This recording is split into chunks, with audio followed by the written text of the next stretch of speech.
Ladies and gentlemen, Steve Harvey. Let me tell you something real today. When you match his silence, you are no longer begging to be understood. You are allowing him to finally understand. See, silence isn't empty. Silence is loud. Silence speaks a language that words can't compete with. When you stop explaining yourself, stop chasing closure, stop trying to fix what you didn't break, something powerful happens. He starts hearing his own thoughts. And trust me, that's when it hits him. Silence creates reflection faster than words ever could. And that's something most people don't understand until they experience it. When you stop talking, explaining, defending, or trying to be understood, you remove the noise that keeps another person comfortable. Words give people something to react to. Silence gives them something to think about. And thinking is dangerous when someone has been avoiding accountability. The moment you go quiet, you stop feeding the situation with energy, and that's when the truth starts rising to the surface. See, when you were speaking, you were doing half the emotional work for him. Your messages, your questions, your attempts to clear the air were distractions from the real issue. As long as you kept talking, he never had to sit with his choices. Silence takes away that escape. Now there's nothing to respond to, nothing to argue with, nothing to twist. All that's left is his own mind replaying moments, conversations, and missed chances. Reflection doesn't need an invitation. Silence forces it. Silence also exposes intention. If someone truly cares, silence doesn't feel peaceful to them. It feels heavy. It makes them uneasy. It makes them wonder. But if someone only enjoyed the attention, your silence feels like inconvenience, not loss. And that awareness is powerful because it shows you exactly where you stand without a single word being exchanged. Silence reveals truth faster than long conversations ever will. When you stop explaining yourself, you also stop justifying behavior that hurt you. Silence becomes a boundary, not a punishment. It says, I no longer need to convince you of my value. That shift alone changes everything. Because the moment you stop over-communicating, you stop negotiating your worth. And when someone realizes you're no longer chasing clarity, they start chasing understanding on their own. Silence gives space for memory. People don't miss what's loud and constant. They miss what was steady and suddenly gone. In quiet moments, he remembers how you showed up, how you listened, how you cared without being asked. Those memories don't come rushing in when there's constant communication. They come in the quiet. Silence gives absence a voice, and absence speaks directly to the heart. There's strength in not reacting. Silence tells the world you are emotionally disciplined. You're not impulsive, not desperate, not controlled by the fear of losing someone. You trust that what's meant for you won't require you to abandon your peace. That level of self-control creates respect, even if it's never admitted out loud. And the truth is, silence doesn't mean you stopped feeling. It means you stopped bleeding in front of someone who wasn't careful with your emotions. Silence is you choosing dignity over drama. It's you allowing time to do what arguments never could. Because time plus silence equals clarity. Clarity always arrives faster when words step aside. When you match his silence, the power dynamic changes in a way that words never could. Power isn't about control, dominance, or manipulation. Real power is about emotional positioning. It's about who needs who more in the moment. When you were the one reaching out, explaining, checking in, trying to fix things, the balance was tilted. Not because you cared more, but because you showed it more. And in relationships, the person who appears to care less often holds the upper hand. Matching his silence doesn't mean you stop caring.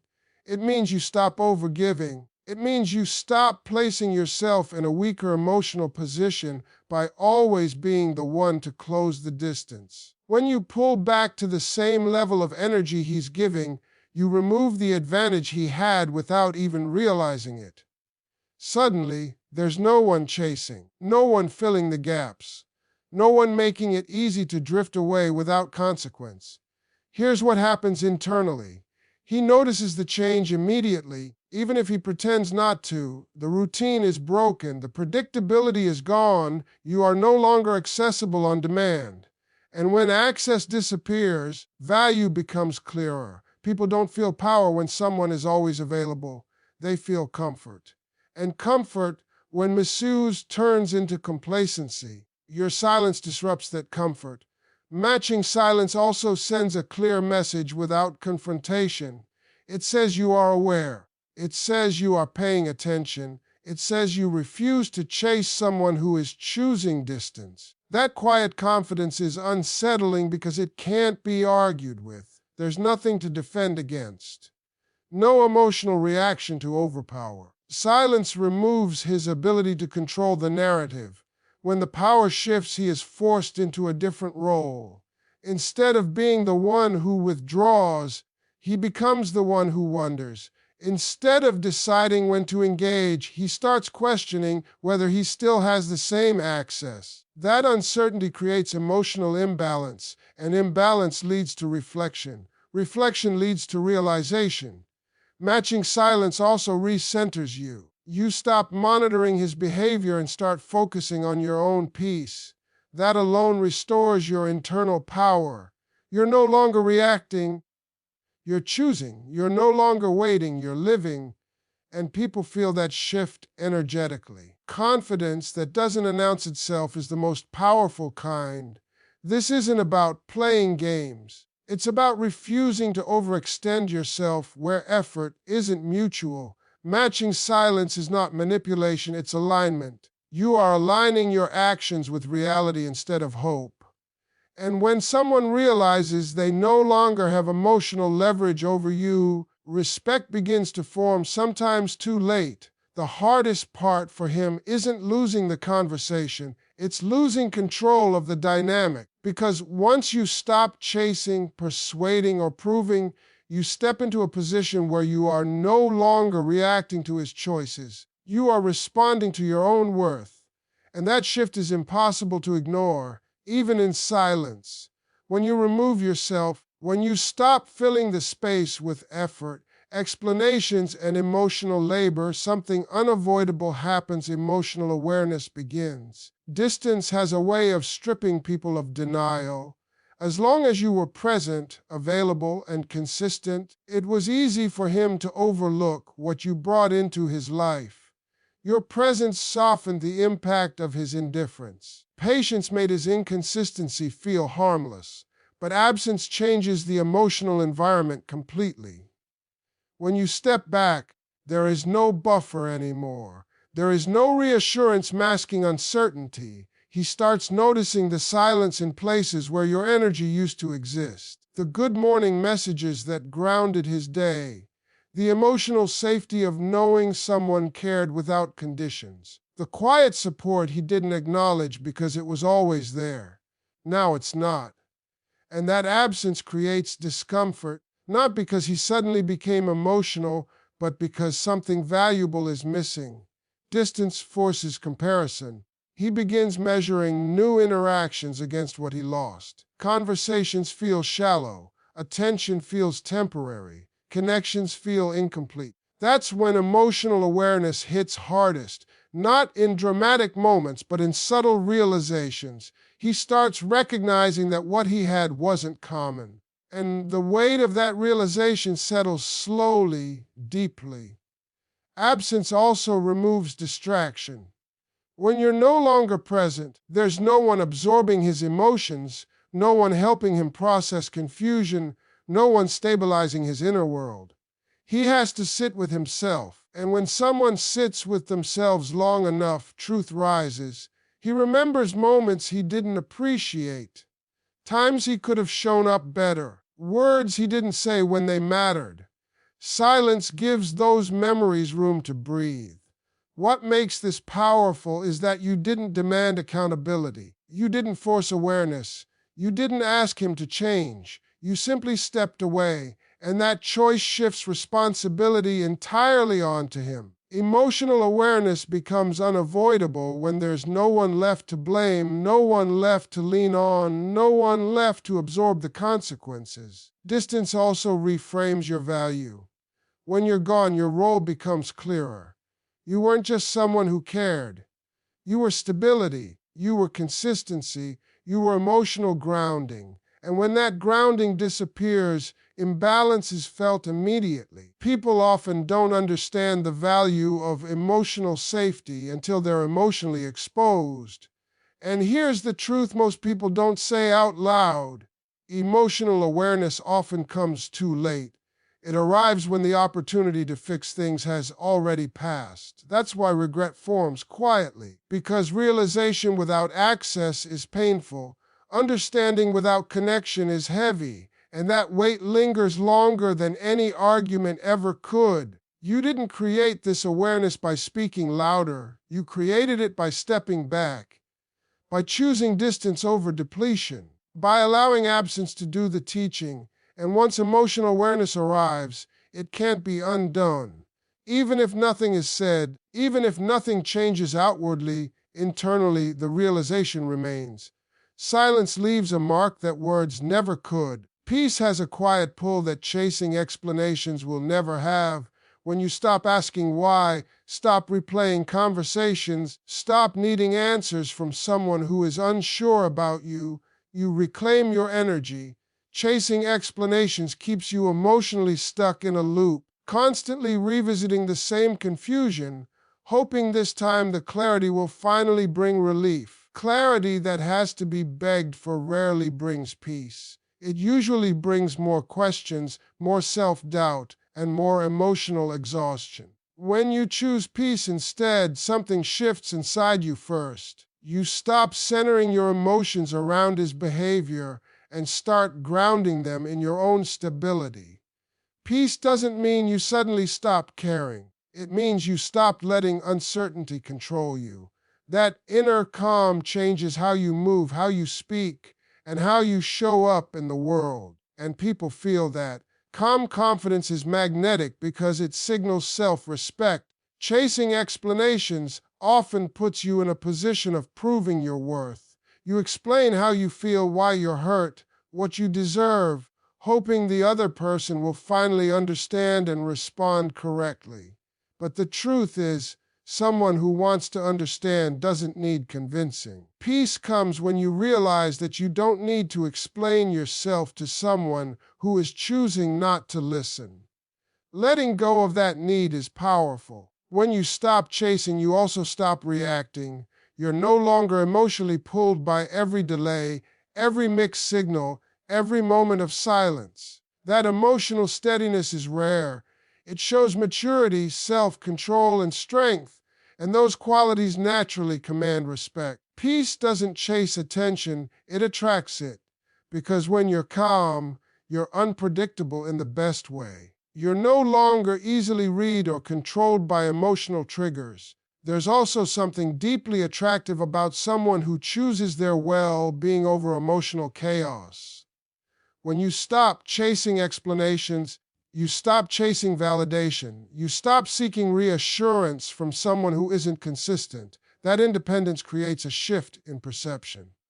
Suddenly, you're not the one asking questions. You're the one who stepped back. And that absence of emotional neediness creates curiosity and reflection. Peace also protects your dignity. You don't have to lower yourself by repeating the same conversation in different words, hoping it will finally land. You don't have to over-explain your pain. Silence paired with peace sends a clear message. You value yourself enough to walk away from confusion. That message is far more impactful than emotional pleading, and the most important part is this: peace allows you to see clearly. Without emotional noise, you recognize patterns instead of excuses.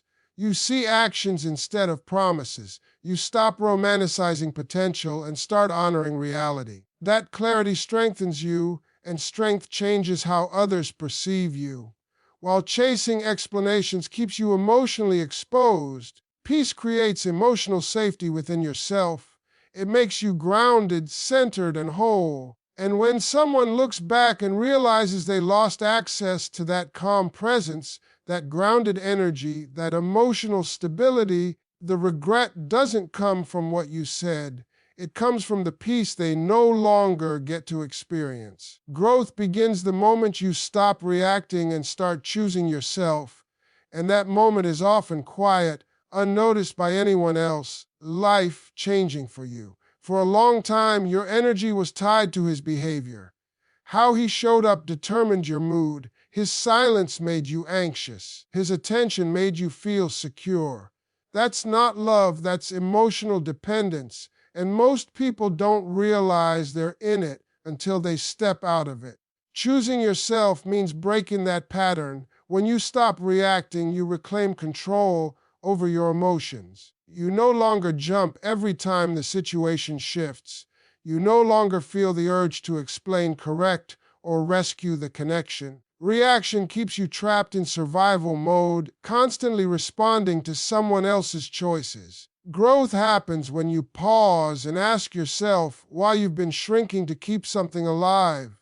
That pause is powerful because it interrupts old habits. Choosing yourself means you stop abandoning your needs just to keep access to someone. You start listening to what your emotions have been trying to tell you all along, the discomfort you ignored, the exhaustion you normalized, the anxiety you called love.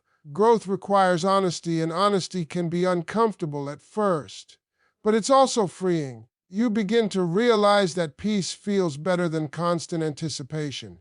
As you grow, your standards quietly rise, not because you became cold or detached, but because you became aware. You no longer tolerate inconsistency disguised as confusion. You no longer accept silence where communication is required. This isn't bitterness. This is maturity. Growth teaches you that love should feel safe, not uncertain. And once you understand that, you can't unknow it. Choosing yourself also changes how you show up in the world. You become more grounded, more focused, less reactive. Your energy shifts from seeking validation to building stability. That shift is noticeable. People sense when someone is no longer chasing approval. It shows in how you speak, how you move, how you protect your time. Growth doesn't announce itself. It reveals itself through calm confidence. The most important part of growth is that it doesn't depend on whether he notices or changes. You stop growing for a reaction. You grow because staying the same would cost you your self-respect. You realize that choosing yourself isn't selfish, it's necessary. You can't pour into someone who keeps you emotionally empty. And when someone looks back and sees that you no longer react the way you used to, that you no longer bend or wait or overextend, it creates a realization. Not because you tried to teach a lesson, but because growth is undeniable. You became someone who values themselves enough to walk away from confusion. That's not loss.